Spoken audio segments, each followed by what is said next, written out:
mphathi wohlelo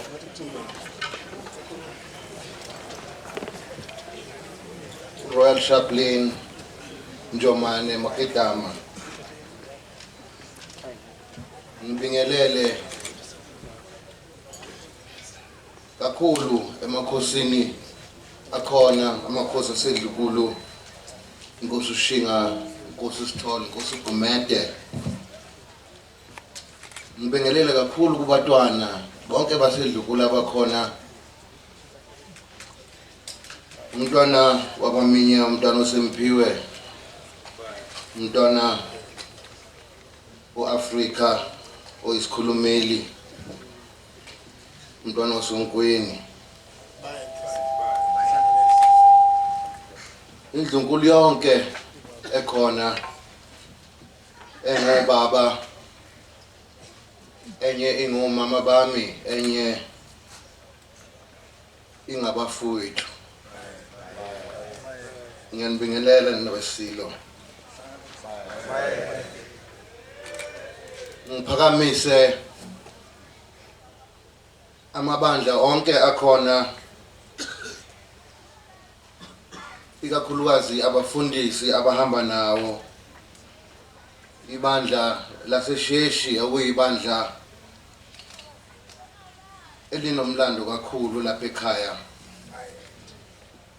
ibandla lamaNazaretha nawo onke amanye amabandla akhona. Ngiphakamise amabutho kaZulu nezinduna,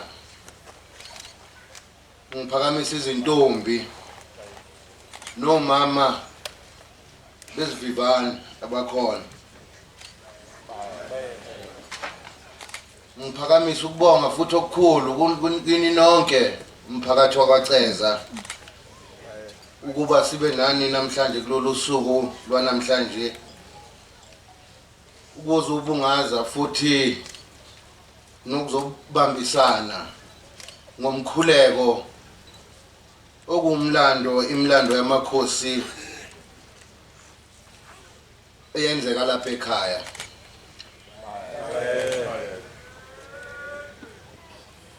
Ngiphakamise ukubonga okukhulu umkhuleko ebengithe mangihlangana nabefundisi, ngibona ukuthi nesizwe naso sonkana sizobe sikhona ukuba ngithola isibusiso somkhuleko lo engisanda kuwuthola nje khona manje. Ubalekile kimi, ngimbonga uJehova umphefumulo wami, ngoba nazi nina besilo ukuthi umlando walendawo ngathi ngaba nenhlahla enkulu mhla isilo esebuzile sigcina lapha ekhaya, lapha kulamabala. Ngangikanye naye iNgonyama, kanti ngangiqala futhi ukufika, kodwa yakuphakamisa ukuthi kubaluleke ukuthi ngihambe nayo, singazi ukuthi yini uNkulunkulu ayeseyikhanyisele yona. Bantu bakababa, namhlanje ngoba sihlangene la, ngizele umkhuleko nani, angizili ukuzokhuluma kakhulu. Ubaba uMdlokumbane wayehleze ekhuluma nani, mina kwami nje sokuthi isikhumbuzane wayethini nginabendlu yilokho nje, ngoba bonke lokho kubikwa ngabafundisi lapha eduze.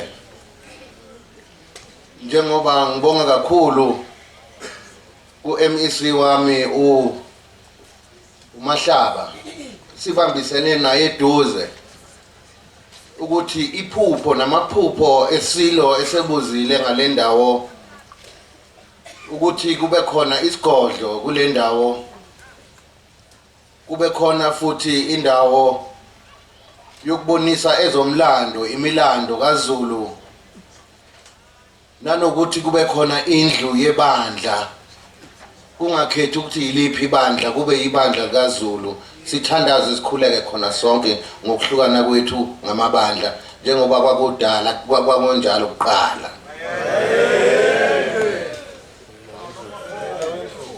Ngoba angisho ukuthi ngithini isizwe sikaMageba, kodwa kukhona la okwamabandla kuhambe kwasiphazamisa khona ngokuhamba kwesikhathi ukuthi ukuba sehlukane ngokwezenkolo ekubeni simunye njengesizwe. Kodwa ngeke sikukhalele lokho nina besilo ngoba sihlangene lapha endaweni yakwaCeza, endaweni engcwele namhlanje. Yikho ukuthi izimpi ezaphuma lapha ziphakwa eNgonyama ngokubambisana nabatwana. Ngibonge kakhulu indlu yakwaMinya, ngibonge kakhulu indlu yasoNkweni, ngibonge kakhulu endlini yasoSuthu okuyiyona ingame lesihlalo. Ngingamkhohlwa umsushwana wakwangenetsheni njengeqhawe, wayephakathi kwabo abatwana, kuye nogijimayo.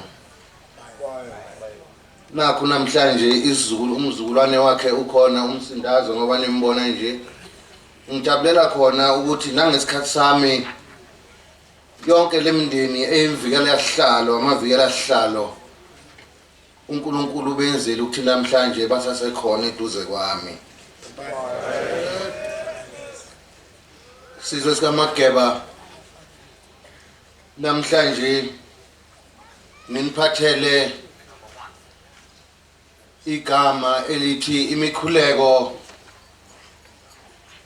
Njengoba sihlangene namhlanje ngengathintwa ngabezizwe, mangithi abezizwe ngithi abelungu, amabhunu, namandiya, namakhaladi, zonke izizwe esihlala nazo esifundeni, ukuthi bazwile ngalomkhuleko. Kodwa bayaxakeka ukuthi asibabizi ngani ngoba phela siyakhuleka. Okusho ukuthi nina besilo izokwanda lenkonzo ngoba angeke sibazibe, sihlezi nabo umlando futhi siphuma kuwo nabo, akumele siwukhohlwe ngoba sinaso isifiso sokuthi isizukulwane esilandelayo naso sincele njengoba nathi sincelile kulomlando lesikhathi, uba nabo esisobazala nabayosilandela ngemuva bayawuthola lo mlando obaluleke kangaka la inkolo yamsebenzela uZulu. Sinesibindi sinjalo. Kodwa ngizokufisa namhlanje isizwe sikaMageba, izinto engifisa ukuba sonke siyisizwe sithi noma sisiphinda emakhaya namhlanje sizikhulekele. Engizoqala ngakho nje nani enikwaziyo, ngicela ukuba niyikhulekele indlunkulu yonke ngoba indlunkulu iyikhanda lalesi sizwe. Uma kulimele indlunkulu kulimele yonke into. Ngakho ke ngithi ngiyaqhuquzela lokho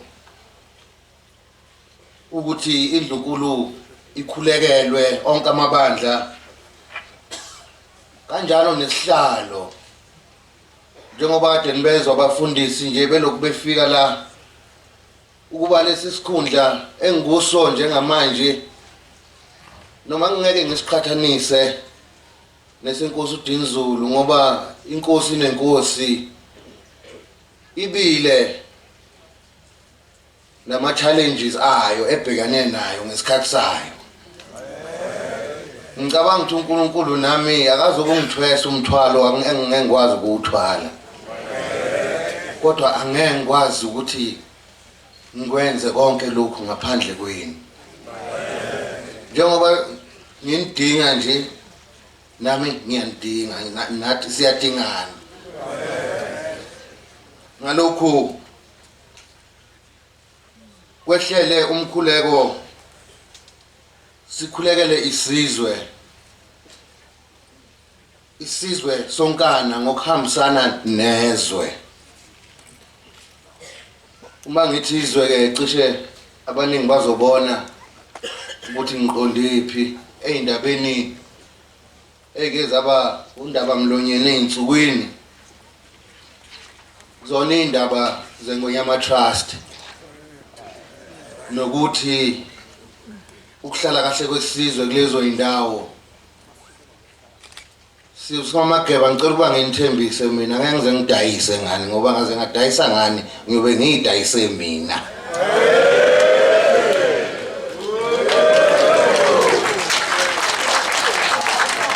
Yona imali yokuthi nibiza malini ikhona inona ungangithenga njengoba ningaka. Akekho. Asidayisi nina besilo.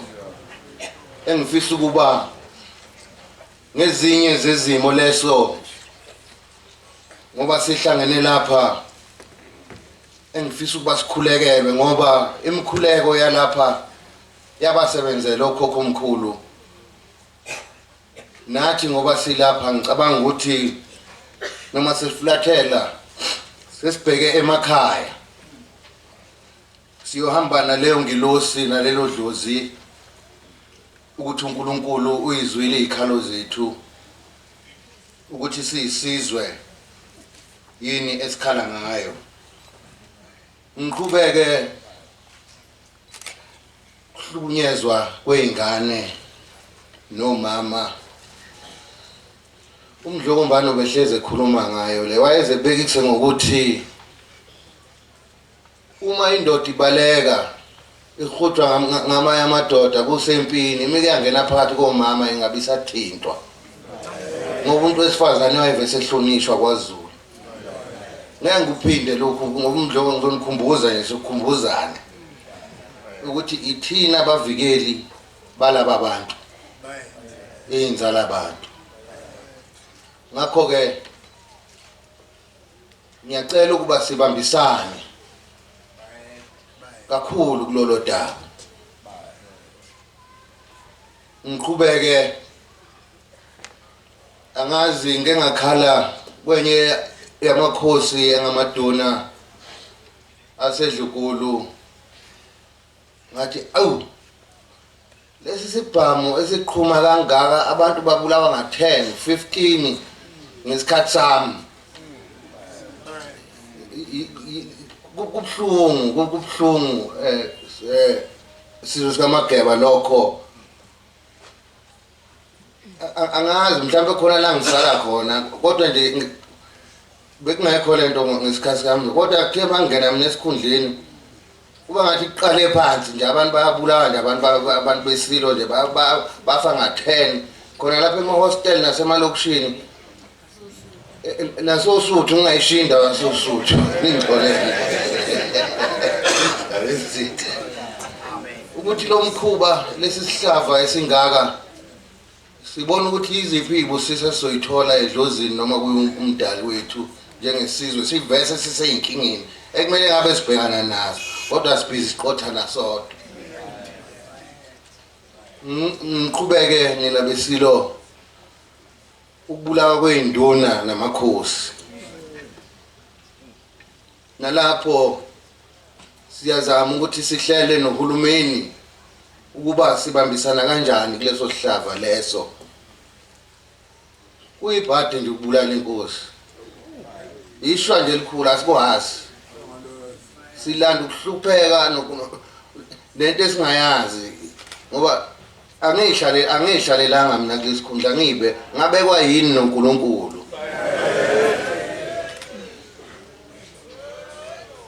ngiqhubeke nina besilo sikhulekele ngiyazi ukuthi sinenkinga kulezi insuku ama-truck maningi emgwaqweni amaloli amanye adala ingozi isimo leso naso esiphezu kwaso kanye nohulumeni ngokubambisana ukuba ojantshi bakaStimela kuba bebuyele besebenza ojantshi besitimela ama-truck ngoba lo mgwaqo awanele lama-truck asemgwaqweni njengamanje siyalimala kakhulu alimaza nanomgwaqo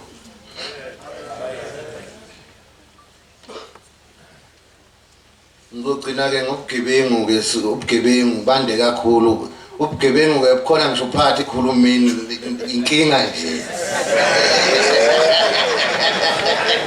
phakathi kunamasela kuyantshoza phakathi kuyantshoza futhi yabona indlela abayithatha ngayo le mali ngoba babambeke ngisho ukubambeka so babamba kanjani esinye nje sihlava nina besilo leso esidala ukuba iyibusiso sixoshe iyibusiso ngokubambisana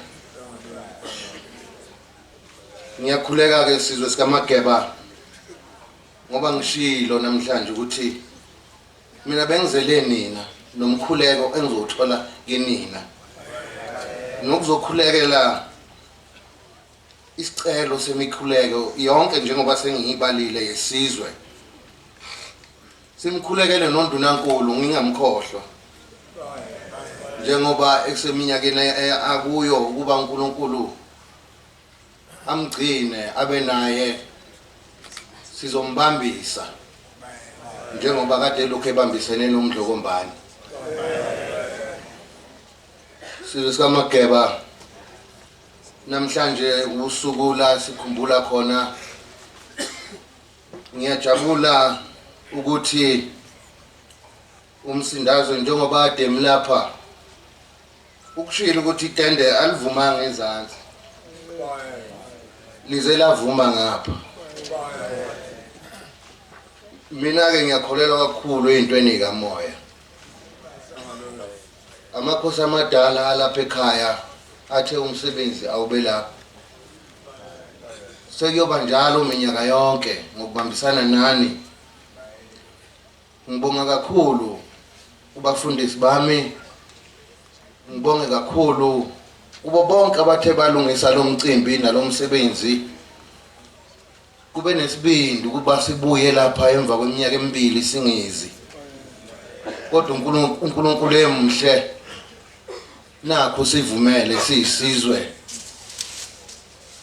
njengoba abezizwe beyithanda into esiyenzayo nanokuthi noNkulunkulu mhlawumbe ngonyaka ozayo ngokubambisana nabo iyoba nkulu lenkundla okujabulisayo ngoba angeke sibalahlele bani hlala nabo kumele sibamukele kodwa abasihloniphe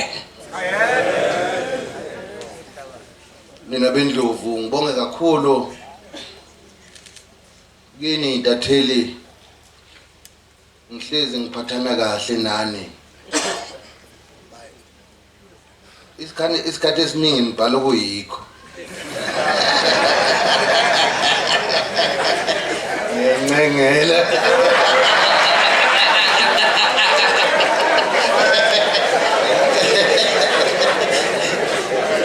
mina beNdlovu ngithokoza kakhulu kwabezokuphepha ngoba silapha ukuvikela isizwe ngakho ngibonga kini nonke ngathi noma seniphinde emakhaya nihambe nedlozi nezingilosi nifike niphephile nonke ngamunye alamazwi lamagama ngithokoza kini nonke ngoba nilapha inkosi nibusise amen.